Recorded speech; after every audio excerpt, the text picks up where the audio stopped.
Clark Johnson and Brian Roth. Brian's actually out in the soccer field coaching, and Clark should be joining us right now. But what you're really here for, I'm sure, are these panelists. We have a panel of alumni who have dedicated their weekend to sharing their story about their time at Landmark and where they are in the world now. So the format will be that I will introduce the panelists will introduce themselves, actually.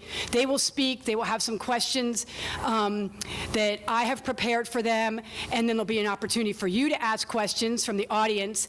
And then 2:25, we're going to transition into some slides about what our office does to support students looking for internships and how they can build their career readiness skills while at Landmark. So thank you so much for joining us.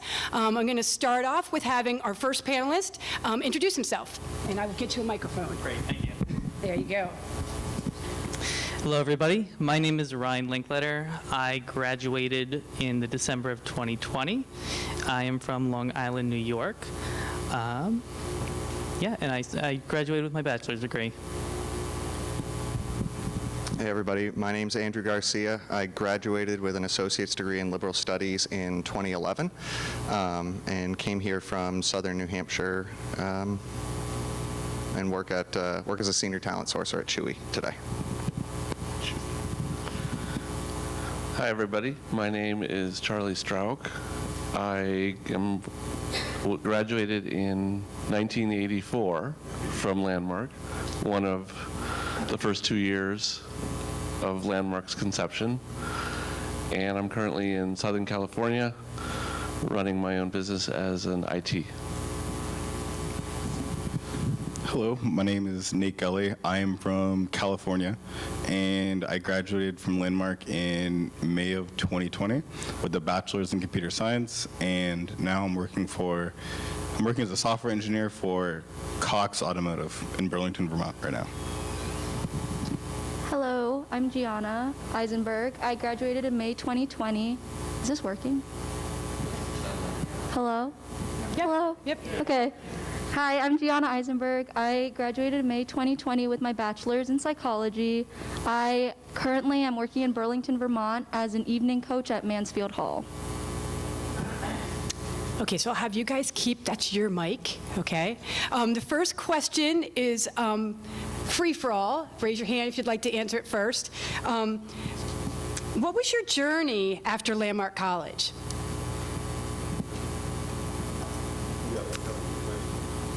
So my journey after Landmark, since I graduated in the pandemic, I was unemployed for about 3 months. At that time, I was just looking for jobs. I was applying to a bunch of places. I was staying in contact with Landmark College a little bit just to keep the career connections going. Jan was really helpful with that and helping me find a job at Mansfield, but that did take some time. But I did get there.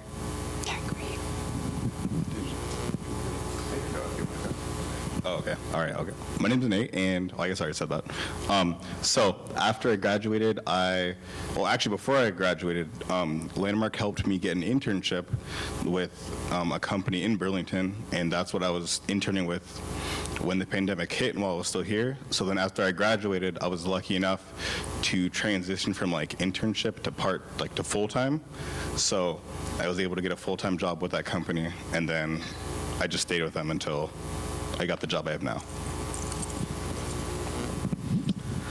So Landmark, when I graduated, was a long haul of jobs going from working at a Shell station to working in the technology sector, and currently owning my own business and running it with success. Mm-hmm. So when I left Landmark, I actually followed my brother to Constant Contact.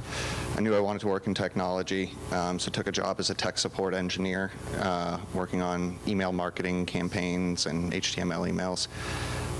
Spent a year doing that and getting beaten on the phone. Nobody, I always say it, like, nobody calls tech support to tell you you're doing a good job. It's your fault. So I did that for about a year. My mother was an HR director for CalWall. If you guys see the pyramid, like, greenhouse panels up in here, those are CalWall panels on the top of these buildings. So I knew I wanted to be in HR and found recruiting to be the easiest way into that. And from there, I've been in recruiting now for 8+ years for a couple of Fortune 500s, and, you know, knock on wood, my current company will get up into that space soon enough. So after I left Landmark, I was unemployed. I left in December, graduated. I didn't have a job until February. I work at a company called Wellbridge, which is an addiction treatment center. And I actually started off as a receptionist, which was similarly, you know, people don't usually call to tell you, hey, I'm having a good time. So, and then, you know, I didn't find that fulfilling, but then, you know, I wanted to get more involved, and I'm now an admissions specialist, and I work with the families, and a lot of the skills that I learned here, I was in residential life, I actually carry over a lot into life after Landmark that I've realized, you know, such as, you know, social skills, you know, de-escalation, and really just how to talk to people in general, which is sometimes hard. So, yeah. Great. Okay, so our next question. Did you participate in any work or internship while you were at Landmark? I'm going to feel free to answer it, Brian, if you want, or pass along. I'll go real quick. Okay, great. In terms of work, so I just said I was on residential life. I was also on student government, and I also worked on the phone-a-thon. I also worked on the residential life training committee as well. Great. I got involved a couple of different ways at Landmark. I was on the men's basketball team, recruited to it within 10 minutes of stepping on campus. Basically voluntold that I was going to play, but enjoyed it. So I was a captain of the men's basketball team, which was incredibly rewarding, not just to be able to continue kind of defining myself as an athlete at that time, but to be a leader. And then in addition, I was also a student ambassador. So this is a little nostalgic for me because I used to sit on a panel on this stage speaking to folks. And I actually credit that experience to helping guide me into recruiting, because much of what I was doing there was similar to what I do in my job today, just for a company instead of a school. Does working at the Putney Inn as a dishwasher qualify? Absolutely, it's work. It's work. Nice. Let's see. Okay, so while I was at Landmark, I was one of the residential assistants that worked in the residence halls. I worked a few summers also as a resident assistant, but for the summer program, high school summer program. And then during the year, I was also helping with the computer science club while I was here. I did a few internships, both in like the last year I was here with the company that I was able to get a job with, and then I was also lucky enough to intern at Hasbro in Rhode Island, which was probably one of the most fun internships I've ever had. And then I was also able to intern. I was also able to intern with LCERT, that was in the STEM center as well, and I was helping them make an app that involved creating flashcards for like sign language and stuff. So those were all really helpful in me, like, you know, getting a job and helping improve like my professional development, and also as like my social development, and like talking to professionals and just talking to adults when it seems kind of scary, you know. I don't know. So that's what I did. So it's no surprise that Nate was won the Internship of the Year award the year that he graduated, because he had numerous credits through internships. Oh, yeah. While I was at Landmark, I was an RA for the res halls. I was also an AR, which is an advisor in residence during the high school program for a few summers. And then I also was part of the women's basketball team, and I worked in the business office. That was really good, yeah. Okay, so next question. What strategies did you use or do you recommend for searching for jobs?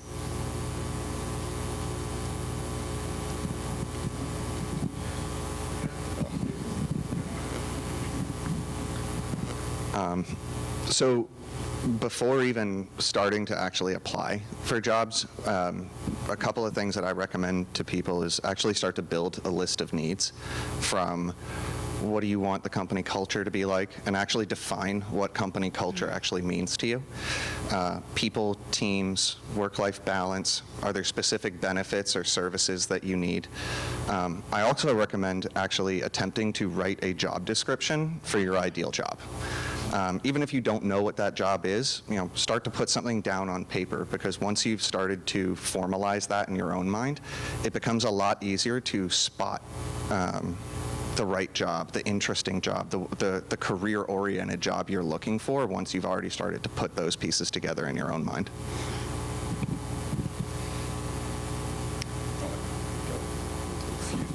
Okay, this is kind of a tip for applying and when you're in the interview process, but I always try to remember that, like whenever I'm in an interview or whenever I'm looking for a job, they're not only interviewing me, but I'm also interviewing them at the same time. So I try to keep that in mind whenever I'm, being interviewed, because I feel like it's pretty intimidating and pretty scary, but that's something that's always helped me. Great. So that leads into my next question. How have you built a professional network? And let's not assume, if you guys could define what a professional network is, that would be great. Okay, I'll try to take a stab at this. Let's see. Okay, so for me, a professional network would be a group of people that I know that usually work in the field that I either want to go into or work in the field that I find interesting. So, like when I was here as a computer science student, I met a lot of other computer science students, and I still talk to them both on like LinkedIn. I still have their emails, so I'm still in contact, and I text them every now and then, so I'm still kind of in the loop with each other. And then like every now and then we kind of just talk about what we're working on, what jobs we have, kind of like if we've seen any cool new jobs that are open, that are taking applications or anything. And then that way, like, when you have that kind of network, then you can kind of hear about new cool jobs. They can kind of help you apply to them, help you find them. And I kind of helped build my network when I was a computer science student, and when I got the internships, and Jan actually helped me kind of like make my LinkedIn page look more professional. So it also kind of helped solidify me like building a good network. Great, great.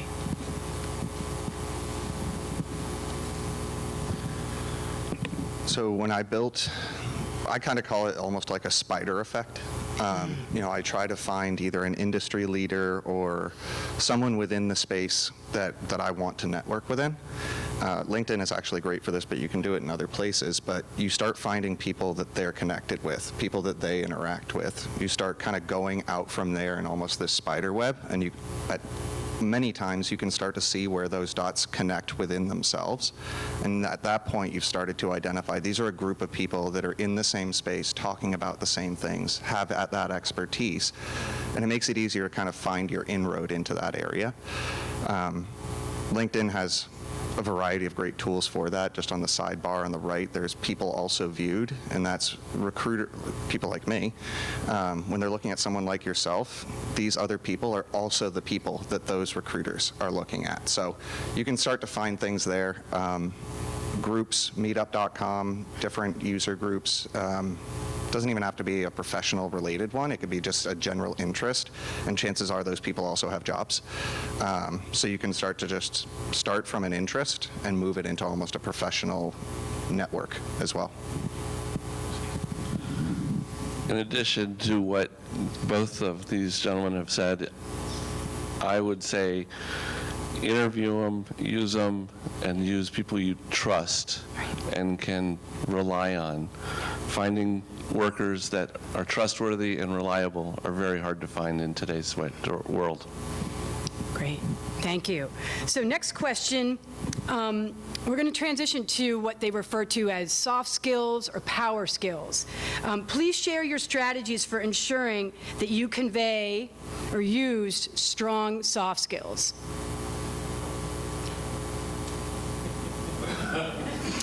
Or even if you want to elaborate, if you want to build it out to like provide some examples of how you convey professionalism, maybe through an email, a thank you note. What are some ways that you have exhibited soft skills?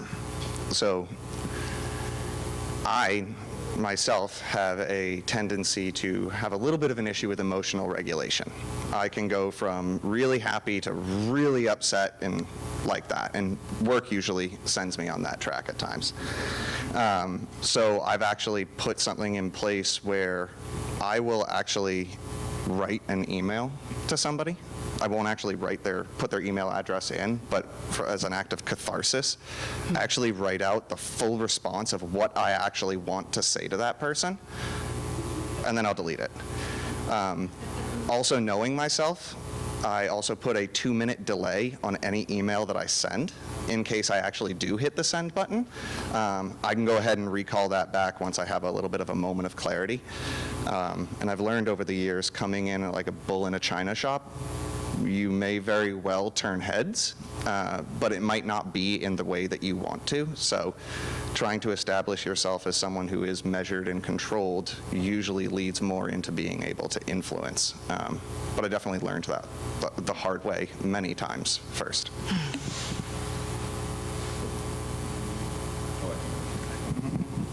All right. Okay, so one skill, I guess, that I use pretty frequently is, I know in my job, there's usually a lot of emails that come in, and I usually tend to try to I'll write out my response, and it usually is not the most professional written out message. It usually sounds like I'm talking to my friends with you instead of YOU or whatever.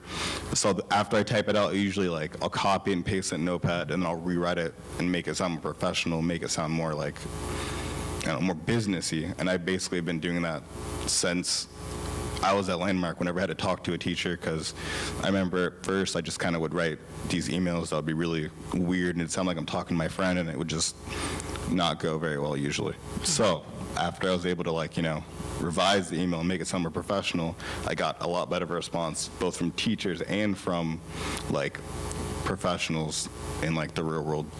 So, yeah. Wonderful, thank you. Go ahead, Ryan. Thanks. So, going off of this email trend that we've been talking about, whenever I send an email out, if there's something that, an issue I'd like to bring up, I usually like to do what I call sandwiching. And so essentially what I'll do, I'll start off with a positive, either that's hope you had a great weekend, I hope you're doing well, how's everything? Under that, I'd put what I wanted to address, and then at the end, I do another positive. And the beauty of this is that you can get across what you want to say, but you're also giving the impression that you're not being rude, you're respecting the person, but you're also hey, this is the thing I want to talk about, but have a nice weekend, kind of thing. Yes. Wonderful, thank you. Let's talk about job search a little bit and finding the right fit. Obviously, from what I'm hearing, you're all very content in your jobs. How did you find that fit? Fit is really personal. It takes a lot of research. How did you identify whether a job or an organization or a company was going to be the right fit for you? I mean, one of the things for me, and this is just kind of something I've known early on, is I would go into research looking at companies where there's potential growth for you. One of my fears that I've had for a very long time, before I graduated college, was that I would be stuck in a job where my favorite part of the day was going home. So one of my top priorities was finding something that, if I wanted to, I could continue to grow in the company and move on to something else in a greater capacity. And that's not always easy to find out. But I find that we were talking about LinkedIn before. Some people in companies are open to talking about it, and getting that kind of recon information is super helpful in finding the needs that you want to meet. Great. John has a response. I'm going to answer that question a little differently because I'm not looking for a job. I'm looking for people. Ah, nice. Right. And when I try and find people, I try and do it in a fashion that I'm taking them with me on a job and seeing how they work and how reliable they are. And if I like them, they get a call back from me. If I don't, I move on. Fantastic. Thank you.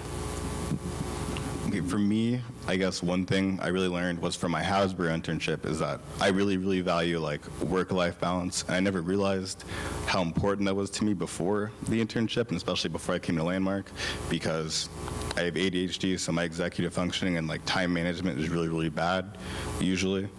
And when I was at the internship, I got to work with a bunch of people who were both like patient, and they also like would explain things like if I didn't understand things, and they would kind of make sure that like I need to like take my time if I'm trying to figure something out and I don't understand it. And then after I realized that was really important to me, I kind of tried to make sure that like look for companies that kind of emphasize they have like a work-life balance and that they really listen to their employees. And that's how I kind of stumbled upon the job that I have now, and I'm really glad that I have it right now. Great. Great. I can just go really quickly. When I applied to Mansfield, I was coming off of being an RA here, and I really love working with students with all kinds of diagnoses, and I wanted to continue that field work. So as soon as I got into Mansfield and I was interacting with students there, everyone was so welcoming and nice, and it felt like I was back at Landmark in some ways, because I'm just working with students from like 4 p.m. to 11 p.m. every day, and it's just wonderful. I just get the same rewarding experience of watching them grow and learn life skills every day.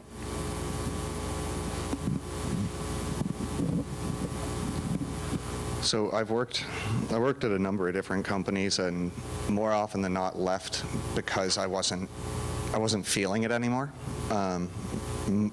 Most often it was not about compensation, though that's always a factor, right? But I think for me it was about what was going to get me up at every morning and feel excited about going to work. You know, not having the Sunday scaries where you're thinking about, oh, Monday's coming tomorrow.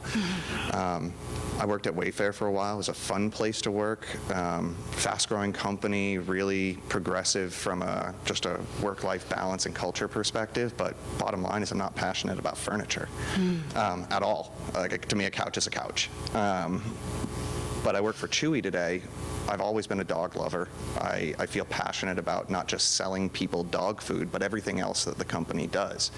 And if you can connect with that mission, and to Ryan's point, actually have a career path forward where you can see yourself taking that next step and potentially that next step, that's what gets you motivated. It's what gets you excited. It makes you want to say, hey, I want to go from this position to the senior position, or become a manager, or create an impact. And it feels less like work and more like just going and doing something you have fun doing.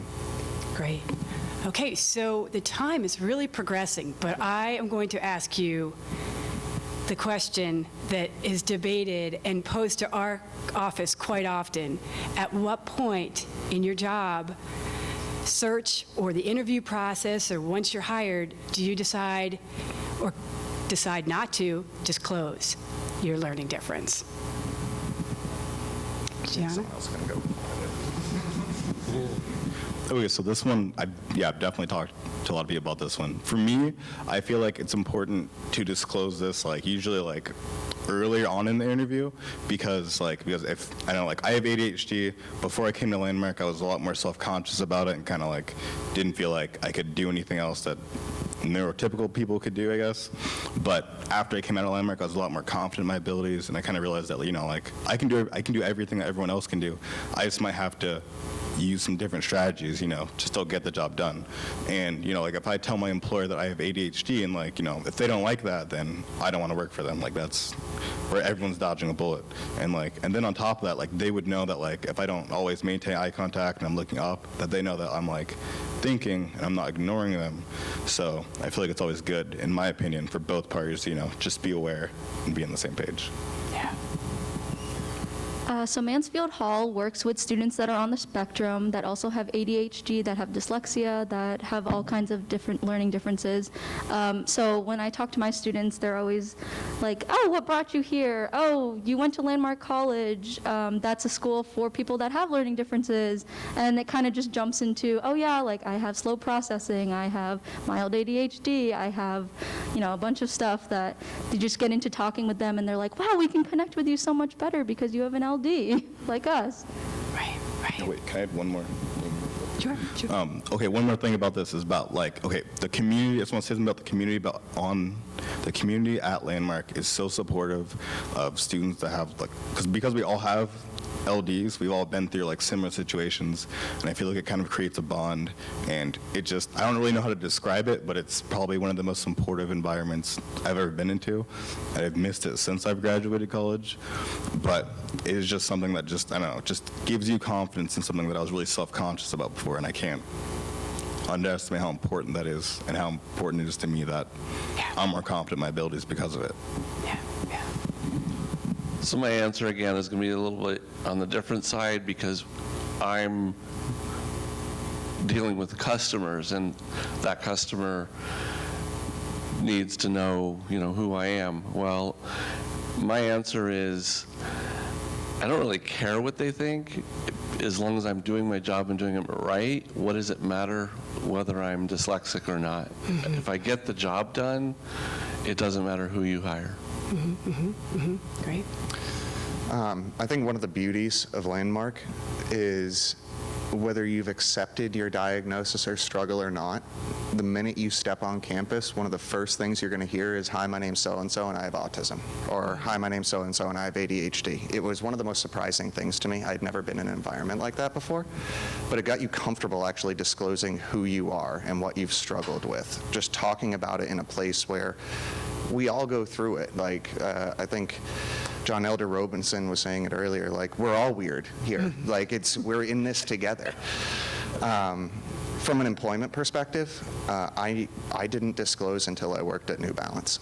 And there were many times where people would question whether or not, are you fully in this? Are you listening to me? Are you committed?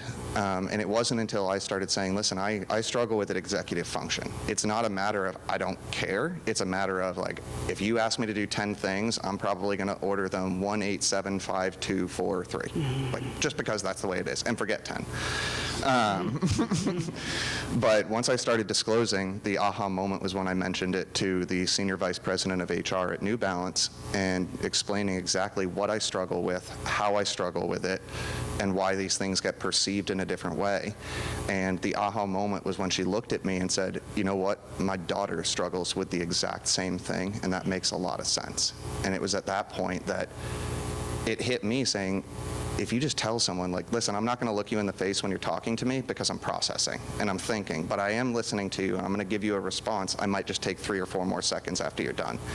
That you build that trust, you earn it with them, and I think once you've disclosed and they get who you are, it becomes less weird and more, oh, okay, that makes sense.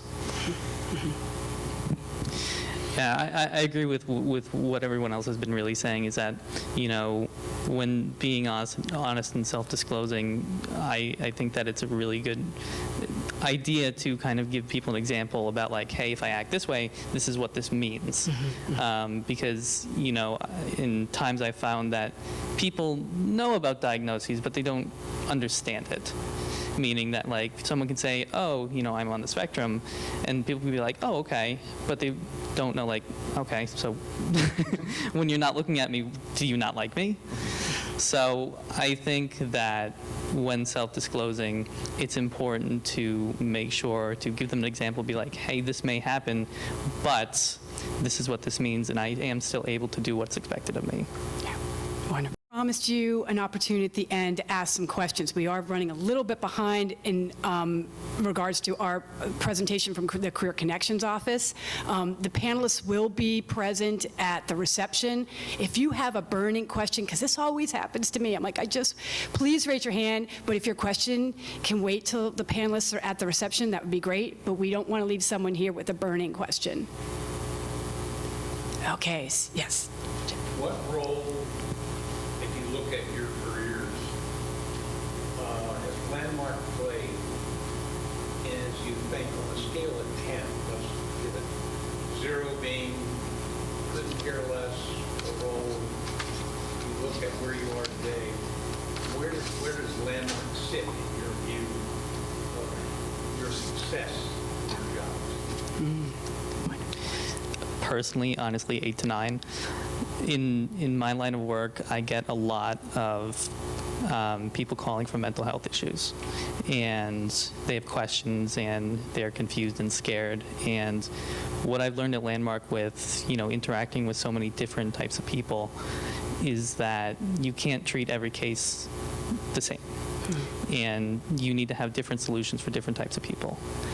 And it's not easy, but knowing how to handle those situations and how to de-escalate and relate with the person and validate feelings and such like that makes such a huge difference to people. And I've learned that through residential life and just talking with people here as well. And it's such a great skill to have, because a lot of times people have difficulty connecting with others, and people don't listen and understand. And oh, that's an 8 to 10, definitely, definitely. Hey, Gianna. Oh. I mean, I thought we would just go down then. There we go. I wouldn't be where I am today if I hadn't come to Landmark. The path I was on was bluntly untenable. It was dangerous. So coming to Landmark gave me the opportunity to take my academic life with a fresh start. Through being a student ambassador, I gained the skills I needed to be a recruiter, though I didn't know it at the time. Being a team captain gave me the opportunity to lead on the court, but also take my teammates under my wing as my family. So, I mean, I'd give it a solid 10. I'm part of the Alumni Advisory Board. I believe very strongly in giving back as much, if not more, than I took from this college, because they truly gave me the life that I have today. Married, bought a house, have a dog. Wouldn't have imagined having that with the path I was on prior to here. Yeah. So without sounding repetitive, I wouldn't be where I am today without Landmark. And as a business owner, it's very enlightening to be able to do what I want, when I want, and not have someone to report to. And couldn't have done that without Landmark.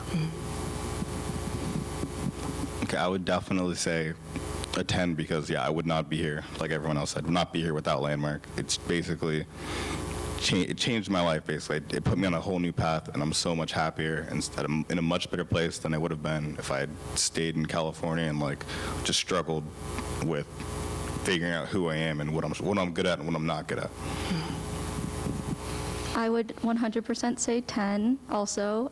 Mansfield Hall is a place where students come and learn skills and interact with each other and learn to socialize with each other. And I don't think I would have gained those skills if I didn't come to Landmark. I forgot to mention I was also an RD, and I did an RD internship, which is a resident director internship here, and that really helped me build the confidence to talk in front of people, like right now, and just talk to students and help them through whatever they're going through, regardless of what it is, just if they're dysregulated, if they're just homesick, or whatever it is. Landmark really taught me those skills and really helped me bring that into my career.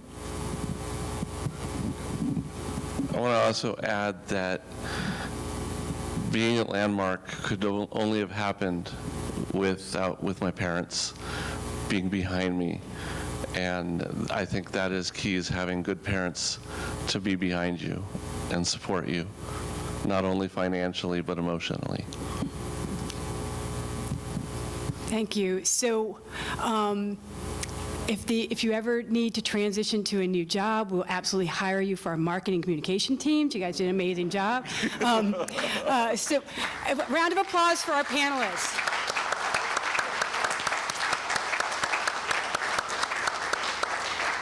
So as I mentioned, they will be at the reception. At this point, we're going to transition to, so you can hear a little bit about Career Connections and the services that we provide students, both as enrolled students as well as alumni.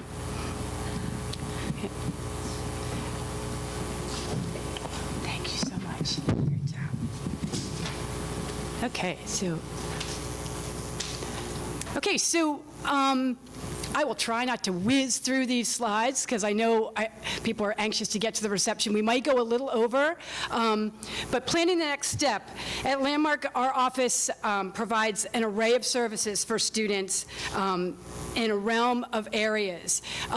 We help them with transfer support, internship, career readiness skills, and as you heard through the panel, internships. We have a signature program that you're going to hear about in a few minutes called Landmark College Works that provides work experience while enrolled as a Landmark student. So these are different areas where we support students. We help them understand where their strengths are. It's a very individualized approach to career services that you won't see on another college campus. We don't just give them a resource and send them on their way. It's really individualized, student leading the process support service for our students. And it's very much student-led. The student comes to us, we work with them, we help them understand what their skills and strengths are and what attributes they can bring into an internship, into a career. We also help them build some career readiness skills so that they are really new to the world of work, that they gain the confidence and the strategies to be successful in the workforce. The way that we do it is through a myriad of ways. We work with various different faculty. We come into the classrooms and provide curriculum that's career readiness based. We provide workshops. Right now this semester we have a workshop every Wednesday. We do combined events like today where we work with another office, the alumni office or the student affairs office, and just infuse career curriculum throughout the college campus. When do we do it? There's no perfect time. Students come to Landmark at different entry points. They may come having been in the working world already or brand new as a freshman. So the point of entry is very different for the Landmark College population. So there's no set time. We are intervening much more earlier in a student's, or much earlier in a student's experience at Landmark. We work with STEP students and TAC students. But the one rule of thumb I want to convey is that if a student is considering an internship or a transfer, we love for them to connect with us 2 semesters before they want to be in that next place. Not because we are unaware of all that they have going on. It's really so that we can help them map it out in doable, lack of stress approach to a job search or an internship. At this point, I'm going to hand over the presentation to Jonathan, who's going to speak about the transfer process.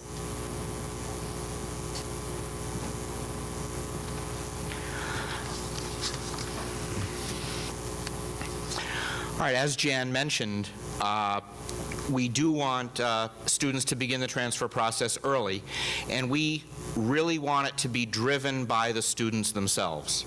That would be important to us, and that would be an indication to us and to the family that the student is ready to transfer. We often break down the transfer process into bite-sized chunks, as Jan said, to avoid the stress of a major project. And when students meet with me, especially for the first time about transferring, we talk about what they're looking for in the next school. And we begin that by me asking them what they utilize at Landmark that helps them be successful here, because we're looking to continue that level of success at the next school. That's very important to everyone that I work with. And then we talk about other filters and categories that students are most interested in. For some, it's campus size. All right, how many people go to that school? We can't find them too many schools that are as small as Landmark. So we work with them on, what size feels right to them. All kinds of academic supports. We have many resources that help guide us to colleges that do things in a similar way. Geography plays a big role in transferring. Where does the student want to be? All right, that helps us limit. And we also help them manage deadlines. All right, that's where the stress comes in again. So if a deadline is coming up on October 1st for a student, does the student have time to make a strong effort toward applying to that school? And we help them, get their transcripts together as well.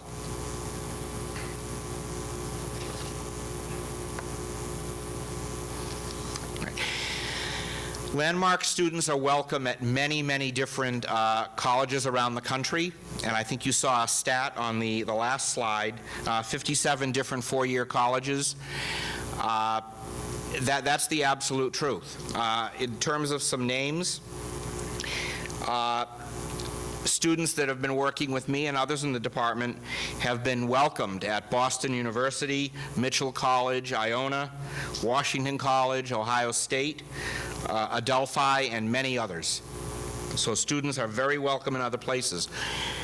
We have articulation agreements with certain colleges, and the next slide will show a little bit more about that. But we also have friendly arrangements with many colleges that I've had situations where we've reached out to a transfer counselor right during an appointment and been able to get some helpful feedback within the same half hour. So we try to keep those contacts close. All right, here you have some names of colleges that we have some articulation agreements with, and others that we're key partners with. On the right-hand side, you have a list of colleges that have expressed enough of an interest in our college to come to a recent career fair. I'm going to turn this over to Clark. Most of them are still open. Yes. Look at that. Hi, everybody. Take my mask off. So, yeah, the career readiness that we really focus on the strengths-based approach, which is kind of a landmark model to begin with. Really looking at assessing your interests. We really focus on how well, and we hear this from our transfer people too, how well we know our students when we're sending them to places. Same with internships. We spend a lot of time one-on-one with our students, learning what their interests are, assessing their values and their strengths, and really trying to customize a path for them that they see for themselves. Also with focusing on the career choice, the best fit for the environment. Working on, like we were saying, the panel was talking earlier about the mission. That you really connect with the school you want to move to or the next step career-wise, it helps with motivation. So we really work on that. And then the last piece, which is very important, that's self-advocacy. And Landmark really works hard at helping students, all phases of their education, talking about their LD and what they need to be successful, what helps them be their best when they show up. So that's a big piece of what we do. We really dial in the student on what they want, an inside-out process, as well as looking out and educating themselves about the world out there and what they need to learn. the independent skills. We were talking about soft skills earlier. It's things like professionalism. Nate was addressing that with the emails, some of the talk we had about how you interact with people. The follow-up and consistently the messaging that you put out there. We've worked with students around elevator pitches so that they can talk about what's going on, how they present themselves, polishing up their interview skills, their communication skills in general. The success momentum we like to focus on, embracing their experiences and how they communicate those experiences.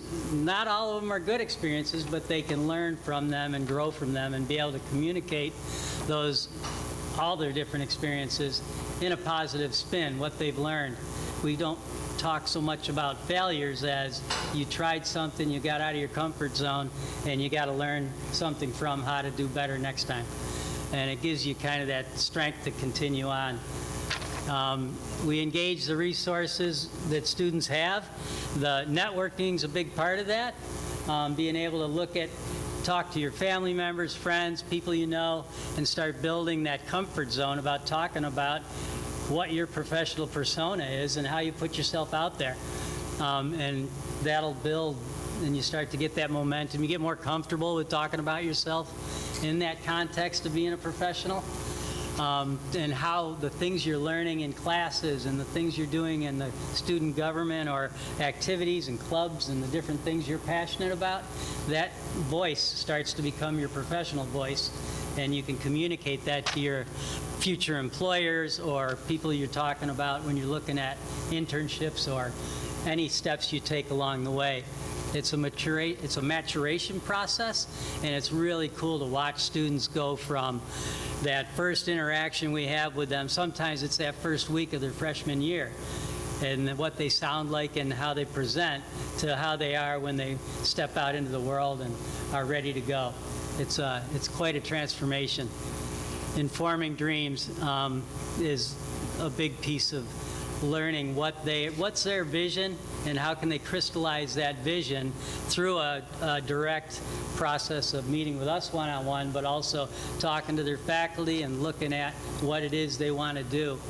And I like to talk about what they don't know, and how they can start informing themselves about those paths that are open to them based on that dream and vision that they have, and how that crystallizes in the work they do with everybody on campus. We might be the Career Connections office, but everybody's working on that evolution. What's next? The whole community approach. Look at that, I introduced that without even knowing it. Yeah, so that, like I said, that everything that goes on, and even in the lower general ed courses, those beginning courses, it's all still part of that evolution of learning what you like, what you don't like, where your strengths lie, what really resonates for you when you're taking classes, and then how that leads to involvement with the things like when Ryan was talking about the student government, and a number of them working in Res Life, and a number of them working on clubs or being on sports teams. Some students come here never thinking they could be on a sports team, and then all of a sudden they're playing on a sports team. And it's a pretty special connection that they make with their teammates and an experience that they have.